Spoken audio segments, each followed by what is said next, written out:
All right, so what it is that why does everybody always think or speak from the aspect of self-pity when they talk about Elijah, when he basically told God, like, all right, listen, I'm done. You know what I mean? This Jezebel, whomever is out to kill me.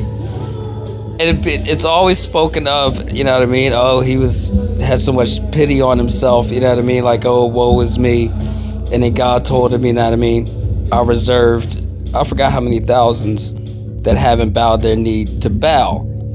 I mean, basically like the devil incarnate in that area, I guess. But, and people always say it's like, all right, you know what I mean? The Lord told him that, basically saying, yeah, whatever. You know what I mean? Get off your face and stop, you know what I mean, crying or whining.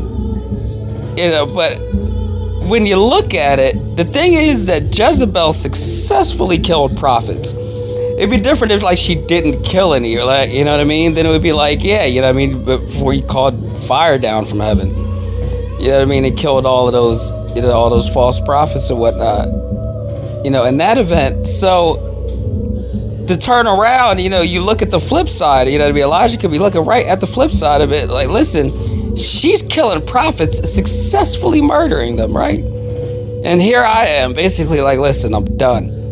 You know what I mean? But God told him, you know what I mean? And here's the thing. He gave him what he wanted. Elijah was just like, all right, listen, can I be done with this? And God's like, listen, I got a bunch of others that are waiting on the offensive. So I got that handled. All right. So he sends him a messenger to feed him. Right. And tells him to go and take this journey. And on top of that, says, all right, look, basically agreed to what Elijah was asking for, because he said, all right, look, I hear you. Now go do this and anoint your successor. Because that was the next instruction that he gave him. So right after it happened, it was like, okay, Elijah's basically like, listen, I can't do this no more.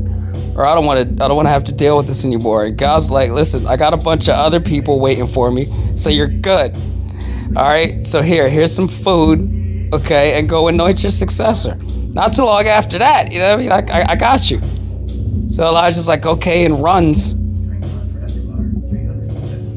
You know what I mean? It's spectacular if you think about it, just from a different perspective. You know, not saying that the way that we hear it preached isn't right, but, you know, I just wanted to shed light on a couple of those factors.